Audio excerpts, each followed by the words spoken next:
Mais um vídeo novo aqui pro canal. A gente vai reagir aqui ao programa da Jovem Pan Esporte. A gente vai ver o que o Mauro César aí falou sobre o jogo de ontem.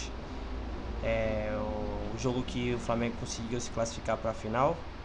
O agregado ficou 2-0 no primeiro jogo. Aí ontem o Flamengo meio que segurou o jogo, ficou meio que recuado, só explorando os contra-ataques.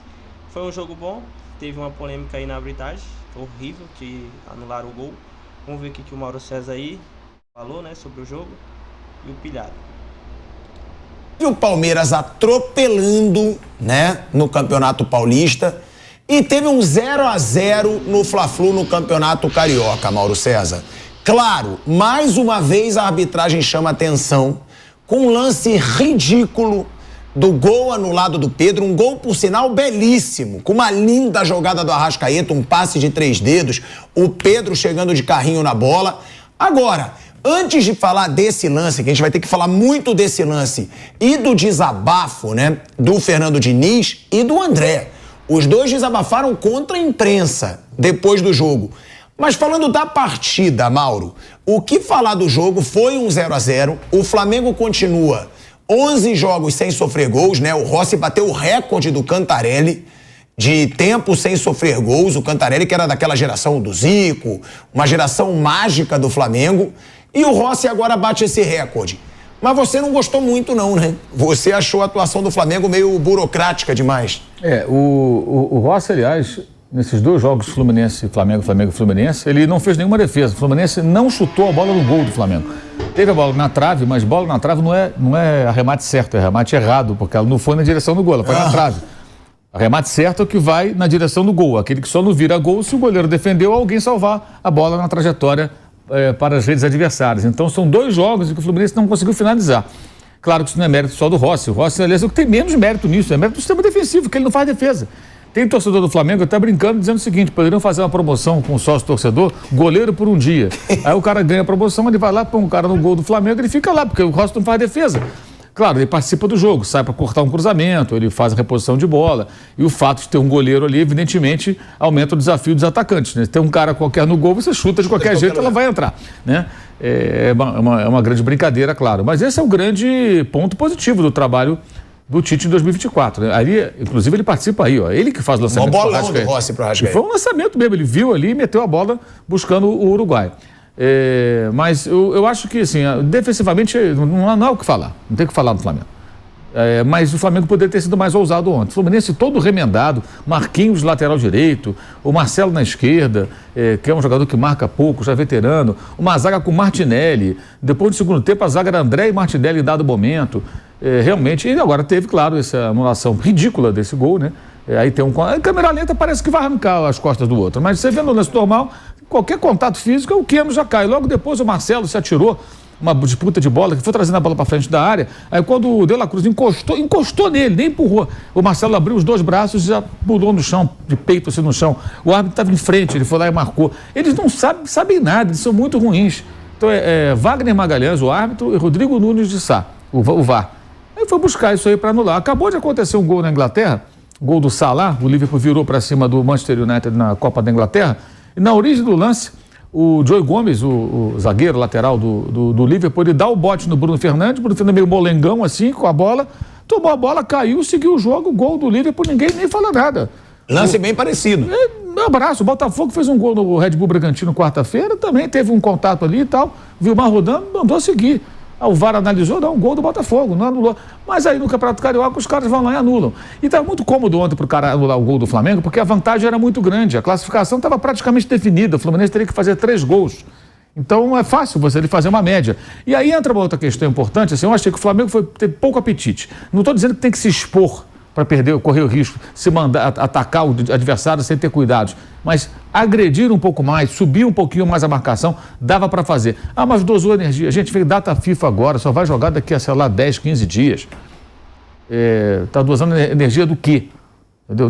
Não tem sentido. O Flamengo poderia ontem ter buscado uma imposição maior e lutar pela vitória de uma forma que eu acho que não lutou. Especialmente depois de um dado momento do segundo tempo. Eu não gostei disso, eu entendo que o Tite tem essa forma de trabalhar, acho que o Flamengo e os rubro-negros têm que entender o Tite, mas o Tite também tem que entender o Flamengo.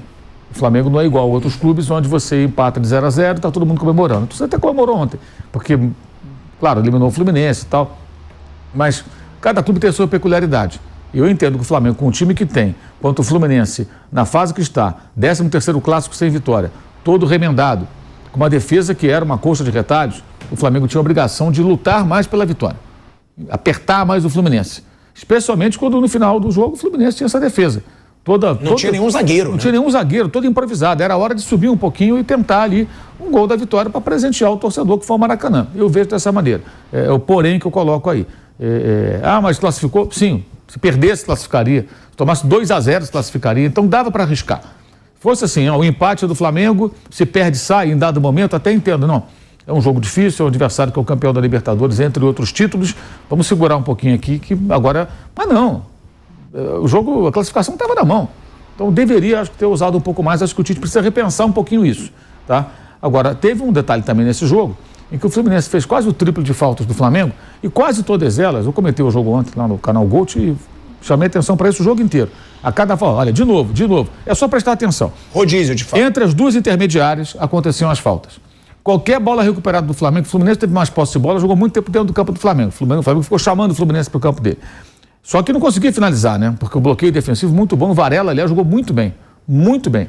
Bloqueou várias tentativas de passe e de chute do Fluminense. O Fluminense para com falta o tempo todo o jogo. É um recurso? É um recurso. Tem um risco, você pode tomar cartão. Com a arbitragem ruim, você não vai tomar cartão. Então pode fazer faltinha. Muitos técnicos fazem isso. Mas estamos falando do time do Fernando Diniz, que discursa pelo bem do futebol, que no ano passado, quando jogou contra o Flamengo, saiu reclamando do time do São Paulo, foi na Copa do Brasil, e antes do Carioca também, reclamando que o Flamengo fez 25 faltas, o Fluminense fez, sei lá, 15 ou 10, você vai lembrar disso. Ele reclamou. Foi mais de uma vez. Então o técnico que reclama tanto quando o adversário faz falta, não deveria utilizar isso como recurso. É contraditório, muito contraditório, né? Muito contraditório. Então não vem com esse papo furado de que, não, pelo bem do futebol. O dinizismo não é uma filosofia de vida para salvar o futebol, nada, são coisas da cabeça de um treinador. Um estilo de jogo. Nem um estilo de jogo é. Qual estilo de jogo? Ficar trocando passe dentro da pequena área, correndo um risco desnecessário, como fez ontem de novo. Até o dia de tomar um gol num jogo importante. Para que aquilo? Qual a necessidade? Contra o Manchester City, tomou de 4, acharam bonitinho e ficar trocando passe na pequena área. Ontem de novo fizeram. Ontem quase saiu aquele gol do Pedro, saiu numa roubada de bola. Numa dessas sai um gol. Quer dizer, é isso para fazer prevalecer que não, meu time joga assim. Não ganha 13 clássicos, gente.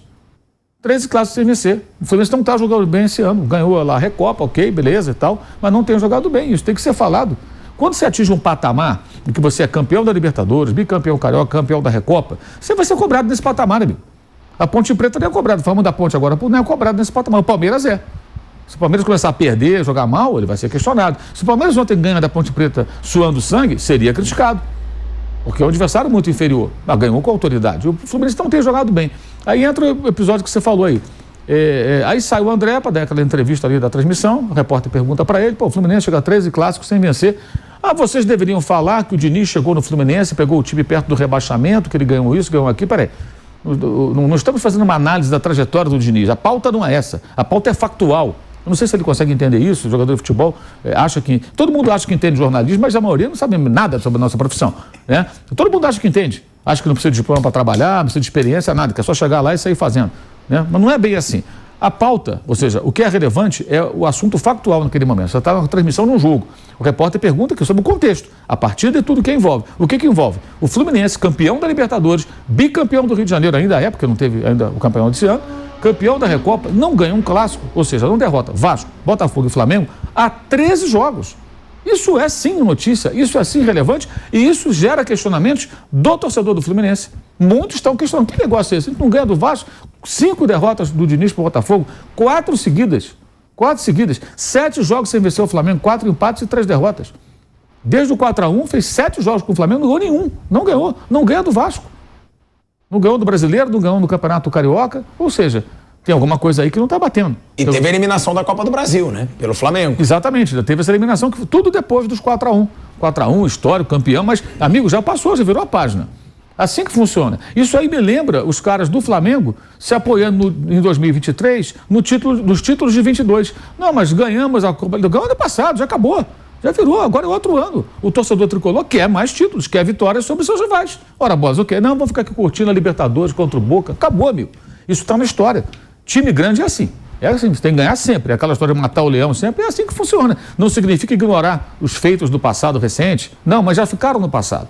Então, se você joga mal, se você não ganha dos seus rivais, se você é eliminado, você vai ser assim questionado. E aí teve o Felipe Melo, depois do jogo com a LDU lá em Quito, que o Fluminense perdeu de 1-0, dizendo para o jornalista, vocês não vão perguntar da arbitragem e tal, quer dizer, ele dizendo o que ele achava que tinha que perguntar para ele. Um negócio surreal. Mas ali ele tinha razão, né? De não terem falado de arbitragem. Mas falou de arbitragem? Tinha falado de arbitragem? Acho que foi. Falaram de arbitragem. Eles começaram a falar de arbitragem. Tanto que ninguém perguntou. Acho que até porque não tinha que perguntar. Eles já tinham falado. Por que você vai perguntar? Se o cara já falou de arbitragem, vai ficar a noite inteira falando daquilo. E o jogo não foi arbitragem. O jogo que o Fluminense jogou foi mal lá. Aliás, foi um chororô absurdo. Não houve nada lá em Quito para justificar aquela reclamação toda. Mas outra característica do dinizismo, além das faltinhas que ele tanto condenava, é pressionar a arbitragem. Pressiona o tempo todo. Ontem houve uma falta dura do Marcelo no Bruno Henrique, na lateral do campo, do lado do Fernando Diniz, e ele fez... Não. Eu falei, muita cara de pau, gente, falar que foi falta, gente. Ele viu. Fica quieto, então. Foi uma rasteirona. Quer dizer, o tempo todo, cara, o Fernando Diniz virou um personagem na beira do campo que só reclama. O que houve com ele? Ele não era assim. Ele sempre foi um cara de temperamento mais forte e tal, mas é um cara inteligente, ele é um técnico que tem muitas qualidades, ele tenta fazer um jogo diferente da maioria dos treinadores. Eu sempre falo isso, sempre gostei muito disso, mas tá muito chato. E pressiona o tempo todo. Ué, o lance mesmo do gol anulado do Flamengo, o Fluminense inteiro pressionando. Mas é o tempo todo isso, mas sempre pressiona. Se você pegar Fluminense e LDU no Maracanã, primeiro tempo, o Fluminense tinha que vencer o jogo, fazer 2 gols. O jogo tá 0-0. O árbitro deu lá um X de acréscimo. Reclamaram que não teve acréscimo. Aí o Fluminense, segundo tempo, quando vai terminar o jogo, né, dá 2-0 o Fluminense. Aí ele deu 6 minutos, porque teve expulsão do John Kennedy, teve jogador saindo na maca, teve revisão do VAR, do lance do pênalti que deu o título ao Fluminense, teve uma série de interrupções. A arbitragem deu 6 minutos, que era um tempo bem razoável. Teve um jogador reserva que foi peitar o quarto árbitro, todo mundo reclamou, quer dizer, quando não dá acréscimo, reclama, quando dá acréscimo, reclama. E fica aparecendo que assim, eu quero tudo que é conveniente para mim, isso não é legal. Isso não é legal. E na coletiva, de novo, ontem houve um momento, logo no começo, que ele começou a falar de alguém, que eu não sei quem é, algum colega da imprensa ou algum influencer, não sei, né, que acompanha o Fluminense. Porque ele fala, vem aqui depois fica criticando o engenheiro de obra pronta depois da derrota, aí quando vem aqui na coletiva faz pergunta bonitinha. Gente, se porventura, Fernando, o jornalista, o colega lá, criticar uma decisão sua, uma atuação do Fluminense, ele não vai chegar na coletiva e ser indelicado com você, vai fazer pergunta bonitinha, com educação, como deve ser. Né? Isso não significa que ele seja covarde ou que... Nem sei de que eu estou falando, tá? Mas acho que é isso. Você critica quando você vai ali perante a pessoa, não vai ficar ali de uma forma arrogante, peitando o cara. Você faz a pergunta com educação, pergunta bonitinha. É isso que tem que fazer. Bonitinha no sentido de ser educado. Né? Agora, perguntas desconfortáveis, os jogadores reclamam. O André Beira do Campo não gostou da pergunta da repórter. A pergunta era pertinente, são 13 jogos sem ganhar um clássico, isso é muita coisa. Se o Fluminense estivesse na draga, a gente falava, o Fluminense está tão mal que não ganha nem clássico. Né? Mas não, o Fluminense está num grande momento da sua história, ganhou um grande título sonhado maior da sua história, que é o título sul-americano, a Libertadores. Ganhou agora a Recopa contra a LDU, que sempre foi uma asa negra para o Fluminense, um time que sempre vinha trazendo problemas, né, com 2 derrotas em finais. Então achei que ontem teve assim, vários aspectos além do campo que foram bem estranhos. E o Fluminense está numa espécie de uma crise existencial ali. E acho que é a hora de rever alguns conceitos também, entendeu? Alguns conceitos, que virou essa coisa. Alguns tricolores, eu conheço alguns que veem o dinizismo como uma espécie de seita. Não, sabe, como se fosse, não é nada disso, ele é só um treinador, um bom treinador, e que pode ser um técnico melhor ainda. Acho até que vai ser, ele é um cara jovem, é um cara inteligente, já tem títulos e tudo mais, mas não é, o dinizismo não vai mudar o futebol. E o Diniz não é o Cruyff, como o outro falou aí numa entrevista, foi para a ESPN a entrevista, né? Até eu confundi, achei que tinha sido para o UOL, até corrigindo. Semana passada eu falei isso, a entrevista para a ESPN, o auxiliar do Diniz comparou ao Cruyff. Aí não dá, né, gente? Aí o pessoal está realmente perdendo o juízo, né? Agora, ô Mauro, até trazendo o Bruno e o Flávio também, eu concordo com tudo, a gente vai falar sobre as polêmicas ainda, o pênalti, o Diniz. Agora, sobre o fato do Tite, tá? Eu discordo de você nessa análise, porque eu acho que o Fluminense, querendo ou não, é um time perigoso, né? É o campeão da Libertadores, como a gente lembrou. É um time que virou aquele jogo contra o Flamengo, que era um Flamengo diferente. Você não acha que o Tite ali estava muito confortável? Que você falou, mas poderia ter arriscado mais. Mas e se o Flamengo arrisca e leva o gol? Isso não é um Se o Flamengo arrisca, isso não é um ponto positivo do Tite? Se o Flamengo arrisca e faz o gol. Seria maravilhoso. E depois faz mais um gol. Aí era lindo. Faz outro gol. Mas então, será que era um jogo para ele buscar o risco? O Fluminense estava... Não é buscar o gol, não é buscar o risco. O Flamengo buscou o gol no jogo passado, deveria ter feito no mais primeiro gols. tempo até buscou, né, em algumas situações. O segundo parou de jogar. No jogo passado, que foi 2-0, o primeiro gol custou a sair. O Flamengo perdeu um monte de gols. No primeiro tempo e também no segundo, quando estava até com o homem a mais depois. E o Flamengo não correu risco. Equilíbrio, é a palavra do Tite. Esse é o equilíbrio. Ontem não buscou equilíbrio. Ontem foi só muito mais se defender do que atacar. Equilíbrio. Defende bem, ataca bem. O outro Fla-Flu foi assim. O Flamengo criou situações, perdeu muitas chances e o Fluminense não chutou no gol. Então, o Tite já mostrou que consegue isso. Por isso que eu não concordei muito com a postura. Porque, ó, o primeiro tempo, só pra eu lembrar, teve a... Realmente, aí o que o Mauro César falou do Tite aí, acho que ele tem que meio que ter um time bom. Dá pra ele jogar também nesses casos aí de ter uma vantagem e saber atacar também, não ficar bastante recuado esperando pelo time adversário, que aconteceu ontem. Mas é isso aí, um vídeo novo aí pro canal, sobre o Flamengo, sobre a classificação aí pra final do Carioca. Se inscreve aí no canal, curte aí, tamo junto.